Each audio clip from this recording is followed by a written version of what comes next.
Of course, continued the discussion on the Trump administration moves with immigration in mind. But we now move away and head to Japan, where voters are casting votes for an upper house election that could determine the future of Prime Minister Shigeru Ishiba's leadership, with half of the 248 seats up for grabs. The ruling coalition of the Liberal Democratic Party and Komeito need to secure at least 50 seats to maintain its majority. However, recent setbacks and low public support have raised concerns about the coalition's ability to meet its targets. In Tokyo, voters expressed concerns about rising costs, particularly for staples like rice, and the impact of pension cuts, urging future planning to ensure pensions remain viable. They also focused on the country's economic future, particularly the need for higher wages amidst rising commodity prices. Well, we are now joined by my colleague, anchor and correspondent Asuma Kotoka, who joins us from the newsroom to discuss this further. Asuma, what more can you tell us about the significance of this upper house election with half of the near 250 seats on offer? Yes, it's huge, as right now Japan's minority government of Japanese Prime Minister Ishiba is already in a tightrope, holding now all eyes are on this election, as next week Japan is going to be sending their top negotiator to negotiate tariffs with US. And according to recent polls, it showed that Japan's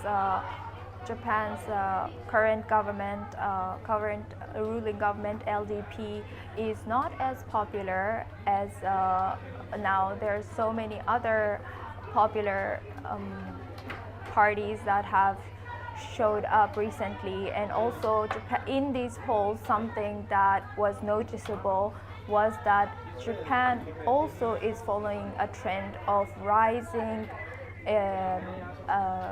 popularity against immigration policies, as well as rising of conservatism, which was recently shown in, of course, the US government elections, as well as the Polish elections, as well as the German election. Well, now looking back at the upper house in Japan, they are known in Japanese as Sangin, which means House of Councillors, and they do hold the power to revise the legislative as well as delay, but they rarely block any legislature that has been passed by the lower house.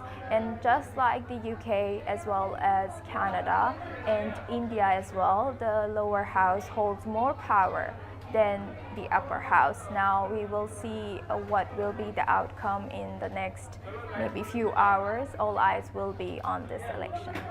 Yes, absolutely. And Asuma, of course, we've seen Shigeru Ishiba involved in recent G7 discussions. Also, as you've mentioned, tariffs is a key topic of conversation. Negotiations between Japan and the US have been ongoing in the face of potential 25% tariff rates, also tariff imports on goods like the automobile industry, which Japan is a key part of.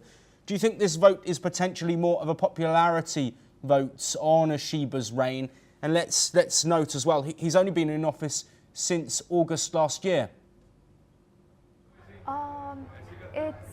I think it's not only about popularity right now, because this LDP government has been in power for the last maybe 60 years. Ever since the last World War II, they have been in power.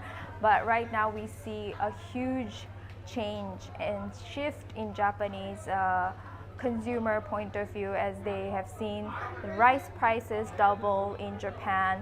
One minister was even, he had to give up his position, as he said publicly that he does not know the prices of the price of rice in Japan, and a lot of things, as well as I mentioned earlier, that immigration in Japan, people are frustrated with increasing foreigners in Japan, and just like the trend that we saw in recent conservatism on rise, right wings on rise. That's something that we could see as a trend in Japan as well.